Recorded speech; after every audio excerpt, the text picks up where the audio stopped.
What's up, Win Daily Sports family? We made it. Week 18. End of a long season, but an end of a very good season for a lot of us here at Win Daily and in the family. And we're happy to close it out with one more DraftCast on one of those who knows what's going to happen this weekend, but we're going to give it a shot. Joining me today, Dave, is Jason and Joel. What's up, Jay? Not much, man. Happy New Year to you. Happy New Year to Joel. Congrats on your win daily. You come into the league the first year. You take down number one. You knock out Isaiah in the finals. There was nothing to really worry about in this last game, with that Buffalo Cincinnati game. So no drama. You took it down, man. Congrats on that. And Joel, man, happy New Year to you as well, man. You guys looked pretty marvelous on your PGA DraftCast. We have big shoes to fill over here in the NFL. We're trying to follow you guys in the PGA, man. You guys crushed it last night, so good job on that show. How's everything going, you, Joel? I'm doing well. I can't complain. I am loving that Win Daily hat you have. I haven't seen the nice blue. I got to know, how many times do I have to outdraft you to get one of those blue hats? The blue hats were limited edition. I made like 100 of the black hats. I might have a blue hat. I might have to get you one. Congrats on your Giants, man. It's been a long time. I've seen the best picture I've seen so far is like a picture of Daniel Jones with the picture of the boat, like when they all went on the boat that time, and he was like burning that picture. Somebody mocked that up. I thought it was kind of creative too. So, man, Giants in the playoffs, Cowboys in the playoffs, Dave's Eagles in the playoffs, everybody but the Commanders in the playoffs in NFC East. So, man, good luck to both your teams out there. And let's get this thing going, man. But before we do this DraftCast, let's go through this 2 and pass real quick to try to figure out, and this is the goal for this week, is to figure out who's actually going to play their players, who's got reason to play them, who's just maybe toying with us, saying that they're going to play like a 40-year-old Brady when it means nothing. I don't know why they would ever roll him out there. I know they looked like shit the entire year, and they looked kind of good last week against the Panthers, but like, I don't buy some of these teams saying they're going to play everybody. So let's get through these games. Patriots, Bills. Joe, what do you feel about this game? The Patriots obviously have to win this game, to my knowledge, but Bills, where they stand, what do you think about this game overall? Right now, I think honestly it's hard to predict what you're going to get out of the Bills. Right? I mean, they're probably hitting on an emotional shock. I don't even know if they can play a game this week. So, from a fantasy sports perspective and picking players, I think they might be inspired and want to go out and win one, and push. But I'd probably stay away. It just seems a lot of uncertainty, and I don't know, where their heads are at, to be honest. What about the Patriots side, man? They got to win this game. It's a 1:00 game on Sunday.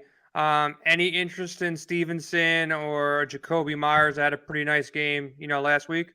No, the Bills. If we're gonna base it off of who they're playing, right? Like, assuming that they are gonna be playing for real, the Bills have a good run D, and the only offensive weapons in the Patriots I want to play are backs, and this is not a team to target running backs again. So I wouldn't look to play anyone in this game. Yeah, Dave, this next game doesn't look too interesting as well. It's the Jets and the Dolphins. It looks like Skylar Thompson is probably going to be going for the Dolphins here. Jets out of the playoffs here. They can play spoiler to the Dolphins that they might have a shot to get in here. Thoughts, Jets, Dolphins? Is this a scenario that you want to play any of these guys? Not gladly. One I will look at is Tyreek Hill, just because I think the last time that Thompson did play, he got 11 catches in that Vikings game. So, and that was one of those where I'm pretty sure Bridgewater just started, but Thompson was in there pretty fast. So I could see, when you bring in these quarterbacks, you saw it last week with Stidham and Devontae Adams, they kind of are going to just target on their number one and just hope they bail them out. So I could see maybe a little sneaky, under-owned action with Tyreek, especially after last week, him letting everyone down up in New England. So I'll play Tyreek. I'll lean off anything on the Jets. I think Mike White could be okay. And Garrett Wilson is going for the rookie of the year, but it's just after seeing what they did against Seattle, I've lost a little bit of faith in the Jets offense. Yeah, as far as these AFC scenarios go, you got the Chiefs who are trying to clinch. If they win, they got the number one seed by home field advantage. If the Bills lose, they're in. The Bills have a scenario where they need to win, 2 games, and they need the Chiefs to lose to get, some of the home field advantage in AFC. The AFC title game for the South is whoever wins, Jaguars, Titans, pretty much they get in. The other team doesn't get in. That's going to be a meaningful game, but that's going to be on Saturday. The AFC North, the Bengals win and they get that title, or if the Ravens, I believe, lose, they're going in. The Patriots need a win. They need the Dolphins to lose. They need the Jets and Steelers to lose. So there's a lot of things that the Patriots need, but they're going to actually try to play this game. The same thing with the Dolphins. They need, a couple things to happen their way. They need the Patriots to lose for them to get in. So scenario there. Then the Steelers, they're playing a meaningful game. They need the Dolphins to lose, the Jets, the Patriots to lose as well for them to get in. So there's a lot of different scenarios. Do your homework, check it out. Next game on the slate, Vikings, Bears. Joel, anything here that seems interesting to you? We're going to be doing our DraftCast in a minute, but trying to get through some of these games to see which of these teams actually need something right now. And the Vikings, what do they need, Joel? Is there anything that, you like in this game for them? So the Vikings, and I apologize if I'm not fully up to date, the Vikings are still playing for first place, aren't they? I'm looking at it right now. No, because they lost last week. They're a game behind the Eagles, and they lost to them in. So they can't. I'm not sure how they can. So the Vikings might be one of those teams. They might be one of those teams that really have nothing to play for at this point. Yeah. They're locked in for second or third between the Niners and them. Yeah. So, with that being said, I would pump the brakes a little, knowing that maybe. But would second, let's start. Would second get them a bye though? If they're playing for second in the NFC? No, it's only first now. Now here's the advantage, right? You get the 7th seed, which looks like it's going to limp in as Green Bay, Seattle, or Detroit, or then you end up with a tough team in 6, like the Giants. So I don't know what they want to play. It's too many scenarios. I think these coaches might just say, F it, let's just play our players and get a win and let things figure out on their own. Yeah, so that's why a lot of these coaches are a little bit confused. Vegas still has the Vikings as 7.5-point favorites here, projected to score 25 against. It looks like there's going to be no Justin Fields on the backside of it, so it's going to be Nathan Peterman. So it should be an easy win. Maybe look at Dalvin Cook here. We'll talk about that. Ravens, Bengals. Both these teams should. Let's just one thing though. Justin Jefferson can break the all-time receiving record this weekend. I think it's a lot. It's like 190 something in there, 180. I wouldn't put it past Minnesota to really air it out to him to set an all-time record. So just something to keep an eye on. There's a lot of things this weekend. You want to keep an eye on those like bonuses. Remember when Gronk was going for his 7 catches in that one game the other year? There's a bunch of those out there. Jefferson's one.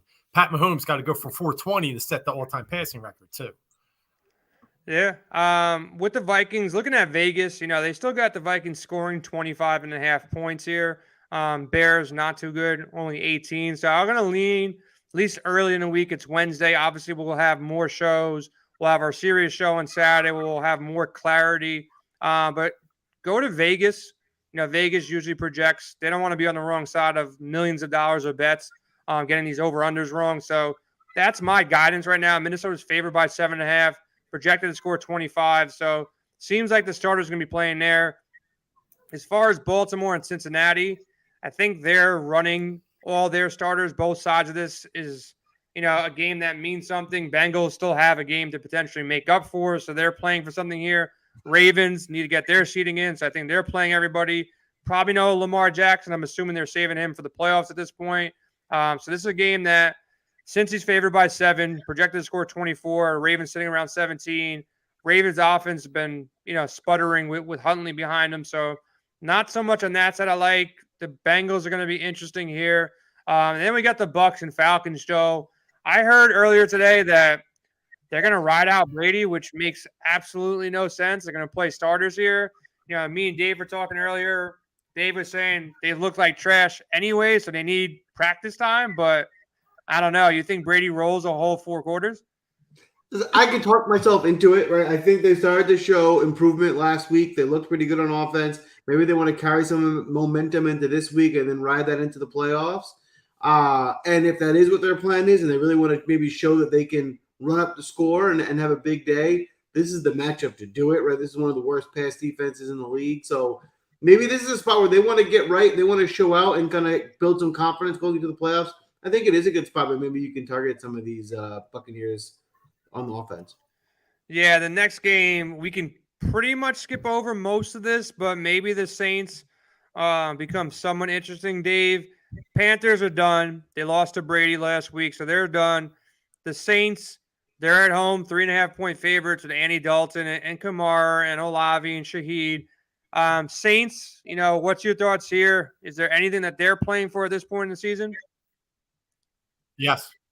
Yeah, so the Eagles have their first-round draft pick, so a big win last week, and then if they can keep winning, obviously that's their kind of motivation to make that pick in the teens instead of in the single digits. So I think the Saints are playing for something. I like Olave a lot this week. He was a big target last week. Johnson, Jay, we talked about it on the pre-lock show. I don't know how, I don't know why, but Dalton just loves him some Johnson, and I could see him being a viable target on this slate as well. And then if you look at Carolina, they're a running machine. We can't really figure out which one it is, but I wouldn't be mad if you got in some Hubbard action this week. I think they do want to see what they have with Hubbard more than any of them, because Hubbard was that lead guy at OK State. So I like Hubbard a little bit as well this week. Joel, next game on the slate, Browns, Steelers. Browns are, they're done. They're playing spoiler here. In division game, Steelers supposed to score 21 as per Vegas. The Browns at 19, over under set at 40. Steelers only favored by 2.5 at home. Any love for Najee in this passing game? Maybe a Deontay or a Freiermuth, or is this a complete fade AFC North battle? I don't have a lot of confidence in the Steelers offense. They typically have the highest scoring.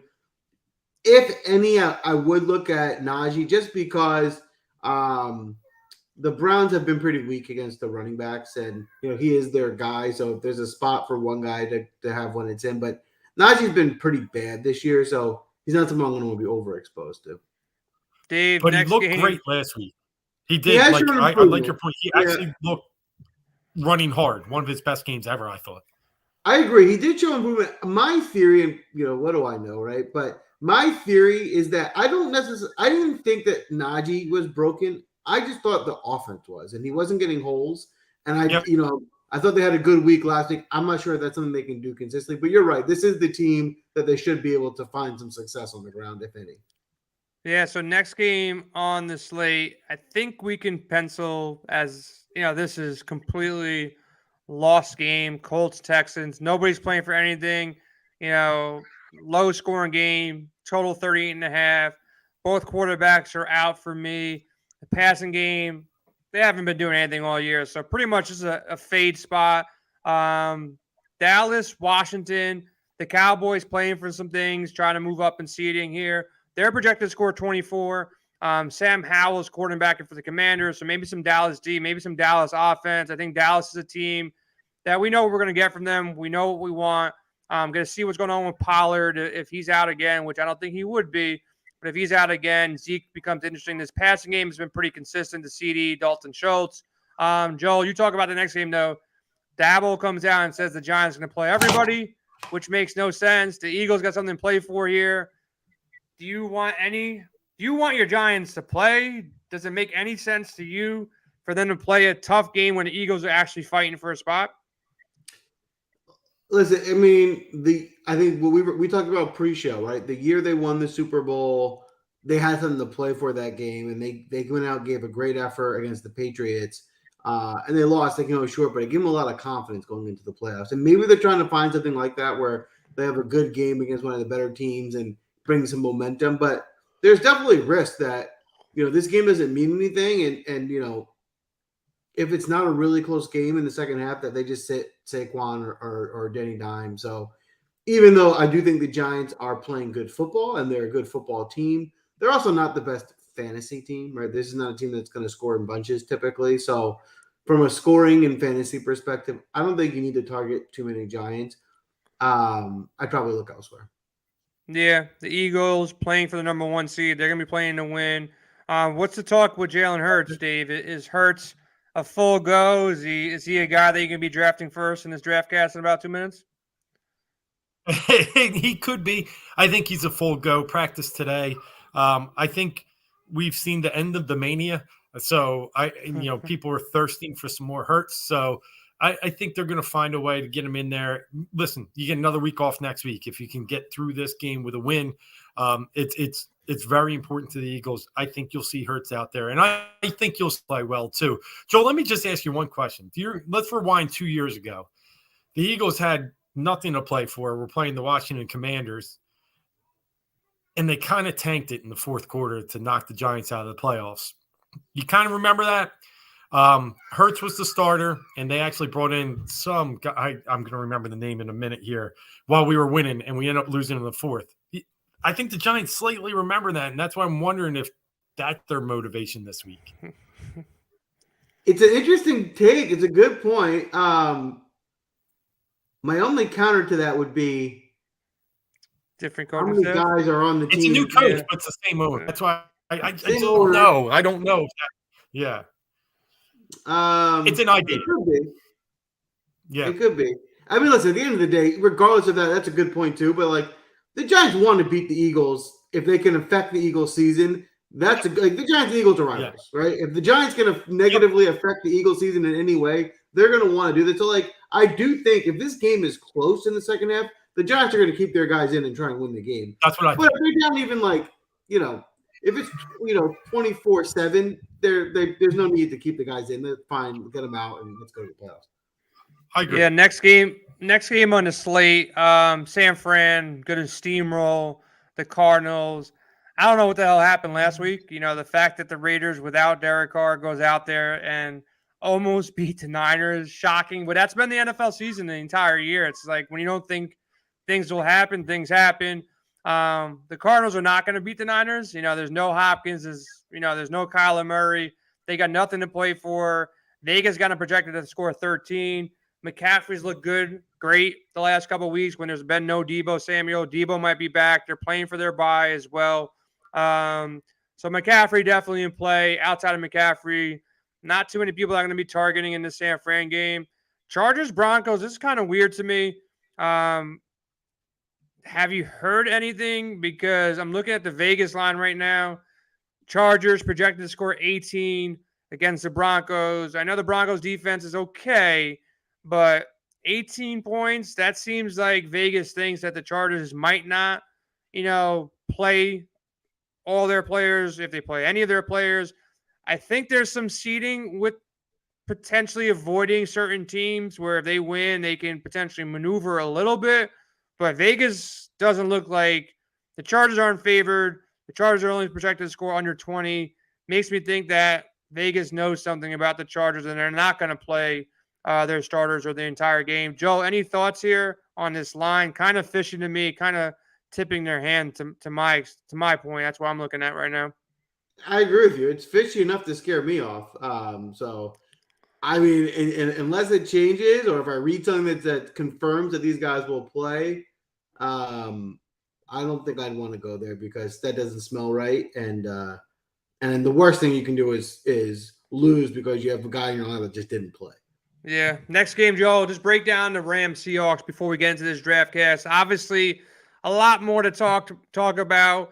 Hop over to WinDailySports.com. Hop in our expert chat. Check out our serious show Saturday night, 5 to 8. C and I will be breaking down the entire slate, and more news will come out, and we'll get some coach talk from Wednesday until Saturday afternoon sometime. So you'll definitely want to see that show if you have Sirius Radio. If not, hop in our expert chat, and then our guys Nick will be on Sunday at 11 a.m. on this YouTube channel with all the information right before lock and really dissecting who to play, who not to play. But, Joel, real quick, break down this Rams-Seahawks game because the Seahawks obviously need to win to get in here. So this could be a team that we could target. So I actually think this is a really interesting spot for fantasy for both ends, right? Because the Rams side, they all have something to prove. They had a horrible year. It's the last week. Some of these guys are fighting for jobs, for contracts. They're going to come out and give everything they have to put something positive on tape. And the Seahawks need a win. Right? This team that's definitely going to the playoffs. They've been playing pretty well. And this Rams defense just hasn't been the Rams defense we thought they'd be. They're beatable. Teams have gotten to them. So I actually think there could be some scoring here. I think some guys can make some plays. I'll be interested in everyone from, on the Rams side, Cam Akers, especially my favorite play. And then on the Seahawks side, I think you can go from the passing attack from Geno to Metcalf and so on. There you go, man. So let's get into this stream real quick and do the DraftCast. It's all set up. We're ready to rock. Dave, I think you win pretty much every week, so you can decide on the order here and figure who's going first in this DraftCast real quick. Dave, you with us or you frozen? He kind of looks frozen, Joe. I don't know if he's with us. No, now he's back. I'll there give it to you, Jay. All right. You let me go first. Did I freeze? Sorry. I was moving stuff around here. No, you're all good now. First pick. I don't want Jalen. I'll let you have Jalen. He looks like, a strong play, of course. I want somebody early. I want to get my quarterback out of the way just in case one of you guys go out there and steal him. So let me think here. Wasn't prepared for the first pick. I thought you were going to take it for yourself here. Let me go. Ugh. Don't like this guy either, though. Yeah, you know what? Let me go safe. There's not too many safe guys. Let me go and get a discounted Dak Prescott. Hope he plays. All right. I'll let Joe say that after every pick. Wow, me, okay. Tough call here. But I'm going to go ahead and take – I guess I'll go with the guy who I just mentioned. I like what I've seen from over the last couple of weeks. I really like what I've seen from Cam Akers. Again, it's another really good matchup for him in the Seattle defense, who's bottom 3 against the run. He'll get plenty of opportunities, so I'm going to pick him to finish the year strong. Okay.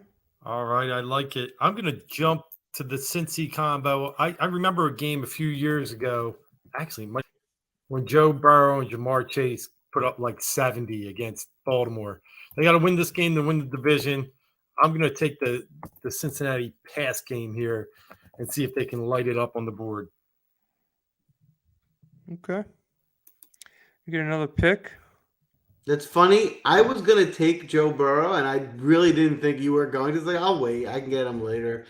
I'm really surprised. So, okay. All right. This is how the DraftCast goes. You gotta adjust. All right. Then I'm going to go ahead and take my value running back here. One of my rules this season has been attack Houston on the ground. They've just been pretty bad on the ground all year. Their run defense has been bad. The Colts want to run the ball. Zach Moss has taken over as the primary back. He hasn't had any great games, but he's been pretty solid. If he gets a 100-yard game and a score, he will blow out a $5,200 price tag. So I just like the price tag. This is more of a GPP play because if he can't find the end zone at this price, I think that will really help you get creative with the rest of your lineup. There you go. I love it. You picked two guys from my fantasy team on Win Daily. Akers and Moss got me that team. Let me go. I get 2 picks here, right? Yes? Right. 2 picks? Yep. Yeah, I'll go with CeeDee Lamb. I'll complete my stack here with Dak.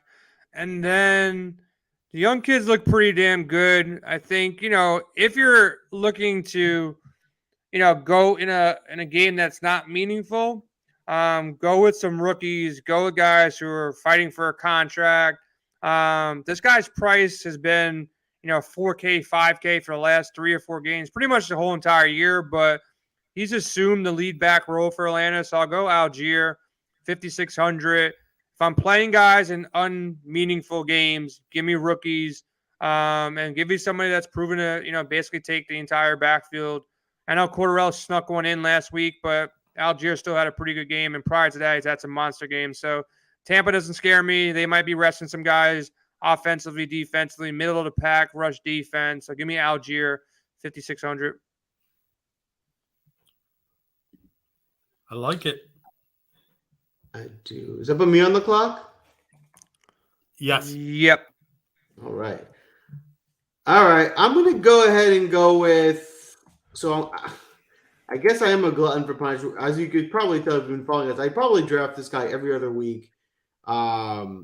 He was pretty disappointing the last couple weeks, but I think he's going to have a great bounce back. I think he's one of the most underrated receivers in the league. He's going to have a huge year next year. Seems like a really good matchup for Garrett Wilson. He's going to get Mike White back under center, who tends to be better. He wasn't good last week, but I think this is going to be a good get right spot in a really plus matchup. Okay. Works for me. I like it. You stole Algier from me. Nice pick. You're welcome. I was trying to decide where I was going to go there, but I'm going to go with another cheap running back and go Latavius versus that terrible Chargers run defense. Getting in the 5K range, Jay, like you said, I think there's value this week there. Okay. What is next? And wait, I got one more. I'm going to take a swing on Khalil Herbert as well. Okay, Joe, it's on you now, buddy.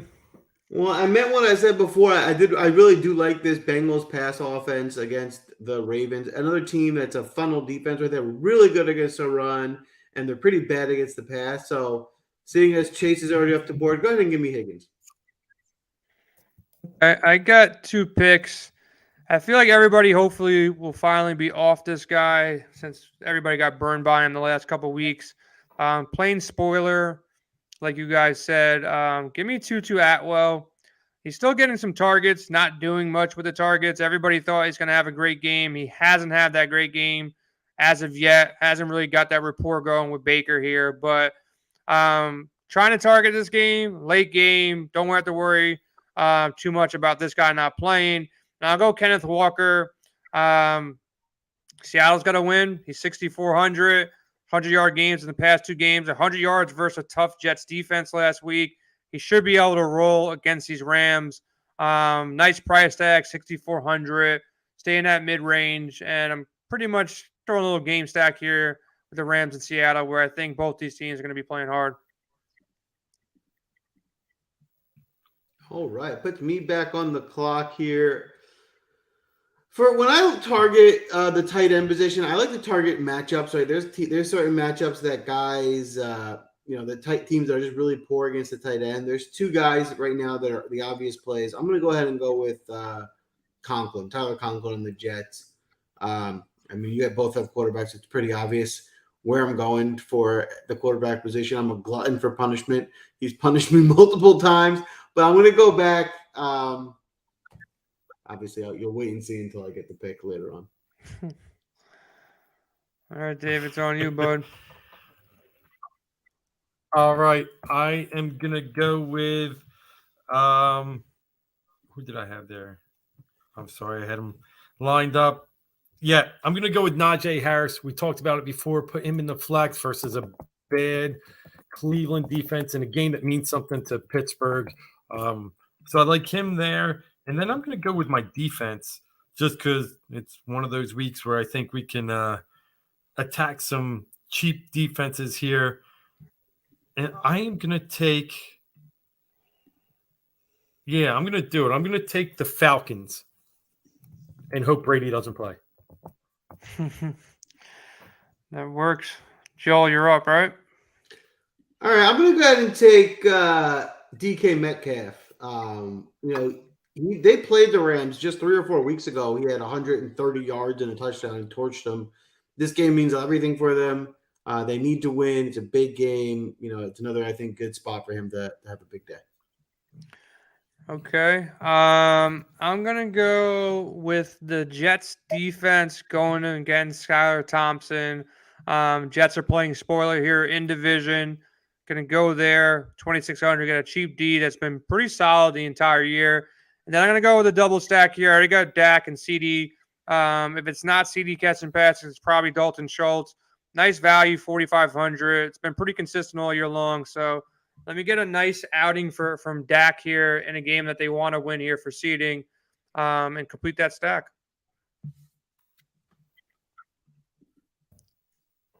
All right, back to me. Nice. I'm going to go ahead and take. I'm going to take the cheapest defense that there is in the Cardinals defense. Listen, Brock Purdy has played well, but he's the Mr. Irrelevant, the last pick. He's a rookie. I'm looking to get a cheap defense that has a chance of getting some turnovers, and I think there's certainly an opportunity there for the cheapest defense on the board. Okay.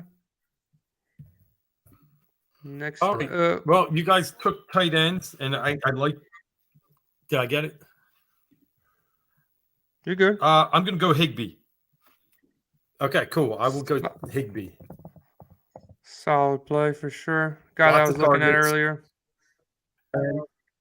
And then I got 2 wide receivers left. And I'm going to take one in the Eagles game, and I'm going to go Devontae Smith. Well, that helps me because I was deciding between Devontae Smith and one other player, and since you just took him, I guess I'm going with the other player. So I hate you both, bro. Because those are the 2 guys I was effing looking at right now. Oh man, that screws up everything. I'm going to go with Nick Chubb. I'm going to go with Nick Chubb. He said that it's a big rivalry game. They want to ruin it for the Steelers. So I think he's definitely has a chance to make a few plays here. Okay, I'm going to go with – I thought you were going with A.J. Brown here, but I'll take A.J. Brown first. And then I'm left with 4,700 here. Good question here. Couple plays. Look, this last flex spot, McCaffrey, if there's any way he's out, I think Davis Price, might get in there.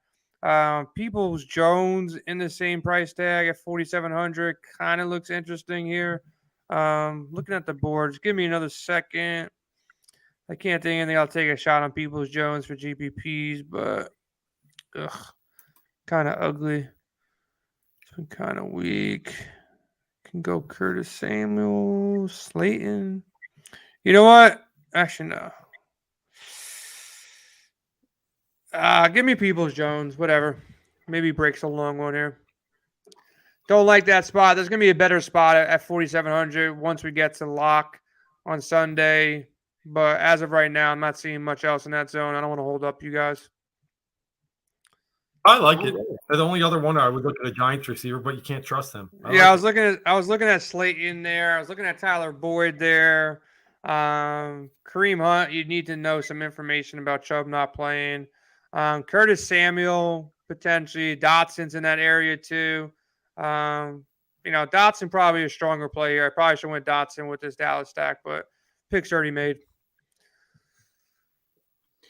All right. I'm going to go ahead and take Mike White.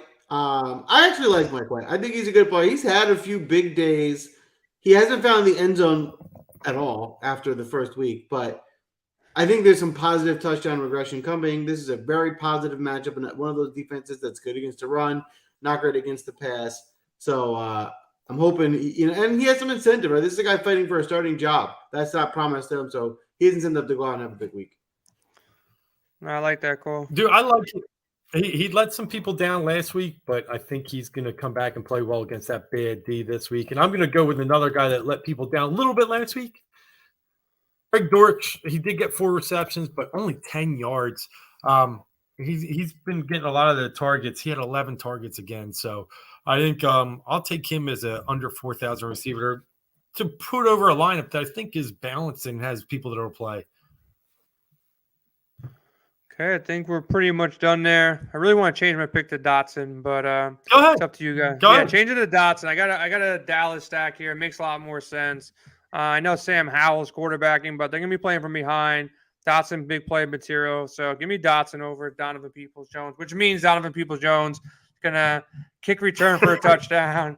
He's going to catch two bombs. He's probably going to score 3 touchdowns on Sunday. So everybody else, you guys should definitely be playing Donovan Peoples-Jones, but trying to do a little game stack here with Dallas stack. So look, there's so much more information that's got to populate between now and Sunday. Super tough to make a lineup in week 18 without all the information. So my biggest suggestion, I'll ask you guys, but again, really lock in. You got to, follow this coach talk. It's too early on Wednesday. There's going to be coaches that are going to be straight up liars. There's going to be coaches that are actually telling the truth. They're going to be players that will get information on Friday to Saturday that just doesn't make sense to play. Like, I don't know, as much as the Giants want to beat the Eagles, it makes no sense to play Saquon Barkley. Brady should not be playing in a meaningless game week 18 at his age. And same thing with Godwin and, these guys who had injuries in recent past, that we got to lock in with that. And, look at these game stacks. I think a safe way to go is overly stack, these teams where, they're playing for a seed or to get in the playoffs. So you don't have to worry about that because that'd be a shitty way to lose. You just, like Joel said or Dave said, one of you guys said, you don't want a 0 in your lineup. Like, you really want to take a shot on somebody, take a shot. Let other people make that mistake and take those risks who don't do the research and find out. Too early to tell on Wednesday, but by Saturday night, Sunday morning, we'll be able to tell. And we have a good Saturday slate, too. The Saturday slate looks to be, you got that game, Tennessee and Jacksonville, everybody's going to be playing. I don't even know how the Raiders hung in that game, but they'll probably try to hang in this game, too, with Stidham. And, if Devontae and Jacobs and Waller are playing, maybe they somehow hang in this game against the Chiefs. It's going to be a 2-game slate or a showdown slate. So you're going to get different. You have some fun with it, but those games should be good. Sunday, we need more information. Joe, any words of wisdom before we get off the show?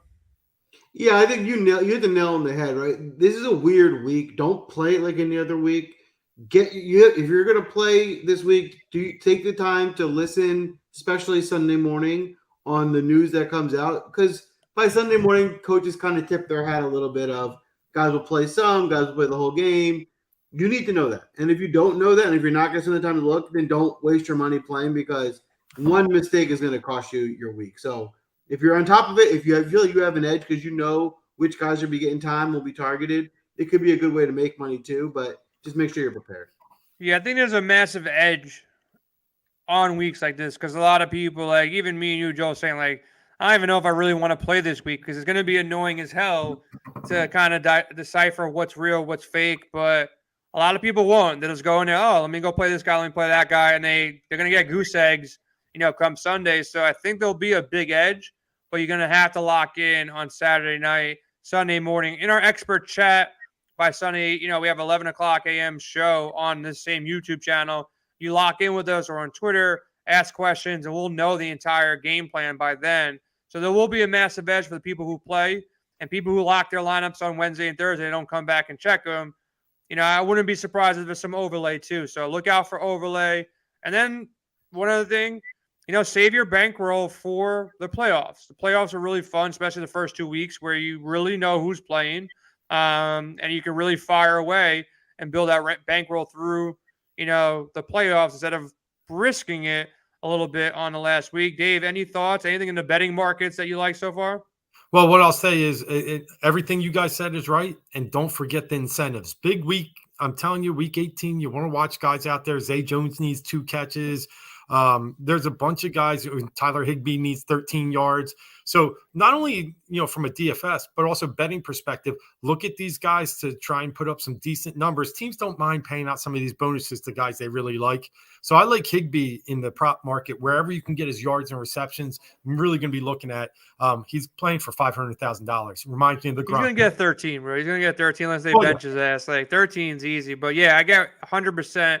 Quarterbacks want to get their guys paid. Same thing with running backs, everything else. So it makes a lot of sense. So look out for those narratives. We'll try to post notes in our expert chat at Win Daily Sports as the week goes on. When we see something that makes sense. Incentives mean a lot. $500,000, man. If you give me, I could get 13 yards for $500,000, man. Just give me a couple routes, man. I just got to be safe. I don't want to go over the middle, but get me the ball on the outside somewhere. I think I can get 13 yards right now. But everybody have a happy New Year, fresh New Year. Build that bankroll. If you haven't seen the PGA show, these guys were killing it last night. They got outright first-round leaders. Fun tournament. Joel, you guys sold me. The fact that there's no cut tomorrow makes me feel like I'm going to be in it till Sunday, which sometimes I don't feel. So I might make a lineup or two tonight. I'm going to ask for some help in expert chat in a couple of minutes. But, PJs, you guys are going to be killing it. I think said bet your entire house, your entire bankroll on a couple players. Who was it? Victor Hovland was the guy for first round leader, I think. And seemed like Spencer was pretty confident on Cantlay and Scotty Schauffele, whatever the hell the guy's name is, to take down the tournament. So, Joe, who's your favorite guy tomorrow? Let's get some crossover. It's a unique tournament. It's a unique tournament because it's Tournament of Champions. You got a lot of big names, but not so much of the. Did you bet anything? Did you bet anything like an easy bet that you think is good, or did you bet any outrights yourself? I have not yet. I play more fantasy than I do bet on outrights. I am going to put a few tickets in though before tomorrow. My favorite play, I think, for the outright, if you want to play for value, is probably Will Zalatoris. I think people are overrating his injury from last year. It was months ago. He's 25 years old. I think he's healthy, and if we knew for 100% he was fully healthy, his odds would be much smaller. So I think you can get him at like 25-1 right now, which is where I'll be looking. That's for first round or outright to win the whole tourney? Outright. Okay. Well, good luck to that. Good luck in your tournaments. Yeah, if you're gonna be playing if you play these crazy parlays, man, don't like show me the $20,000 winner. Like text me beforehand so I can get some action tomorrow, man. But good luck in your games, Dave. Any last thoughts? No, but golf is a big spot for me. Joe, I like JT only because he plays well there. Not a value play, but my value play is Tom Kim. Just love the guy. So if you check out the show from last night, we had a whole segment. We talked about there's a chance Tom Kim's the best player on tour, right? Exactly. I'm with you. I'm playing him. He's 21 years old. I mean, he's shown like he's one of the best. So how old is he? A few great results, and he's going to be 21, 10K range 21? Every tournament here on out. Yeah, he's 21. Yeah, he's that good, huh? He's got like almost as many wins as Tiger did at that age. It's like right there. Like it's crazy the way. I think people are pumping the brakes on him because he hasn't hit it very far off the tee, and so like, well, he can't hit it 350 yards, so he's not that good. But he's so good at everything else, and I don't think it really matters. Yeah, that course is weird too. You got to hit it far because you get past some of the hills, so it'll be interesting. Yeah, but he's one of the best iron players on tour, and he's good with the long irons. I think he can make up for it. All right, top 10. Man. Play that, Joe.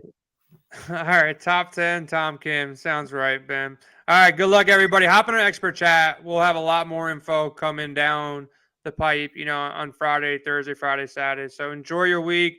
Go win some money in golf. Go win some money in NBA. And we'll be back Sunday morning kicking it on our pregame show.